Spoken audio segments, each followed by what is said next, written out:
ya wanandoa. Kwingineko ni kwamba kaunti ya Kilifi kwa muda sasa imekumbwa na changamoto ya mimba za utotoni na wasichana kuacha shule, hali ambayo imechangiwa na familia mingi kutokuwa na uwezo wa kumudu mahitaji muhimu ya mtoto wa kike kama sodo.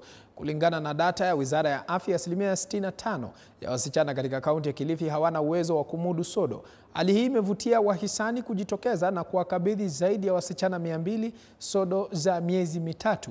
Wakizungumza wakati wa mpira wa miguu wa wasichana ulioandaliwa na wakfu wa Justin Mbaru katika wadi ya Junju, wamesisitiza umuhimu wa kushirikisha mtoto wa kike katika masuala muhimu ya kijamii, hasa wakati huu wa likizo, hali ambayo itapunguza idadi ya ndoa za mapema.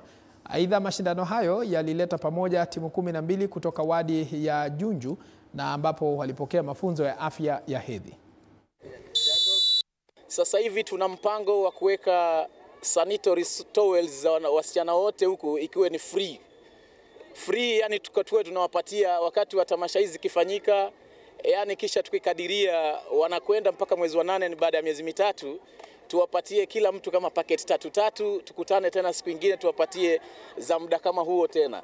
Tunataka kuwatambua wasichana ambao sana sana hawapata opportunity, kwa sababu wakati opportunity kama hizi zinapotokea, maybe mtu ana mimba za mapema, of course. Sasa kuzipunguza hali kama hiyo, tunajaribu kuwa involve kwenye michezo kama hii ili hali kama hiyo ipungue kidogo. Mtoto wa kike mara nyingi watakosa shule, kisa ni kwamba mtoto hana zile sodo. So inabidi mtoto akae nyumbani mpaka zile siku zake zinapoisha ndo utamuona. So ukiangalia, compare attendance ya mtoto wa kivulana na wa kike, hapo kuna changamoto. Hata mzazi pia atasaidika kwa hilo. Gharama ya sodo kwa mzazi ishaondolewa na Justin Mbaru Foundation.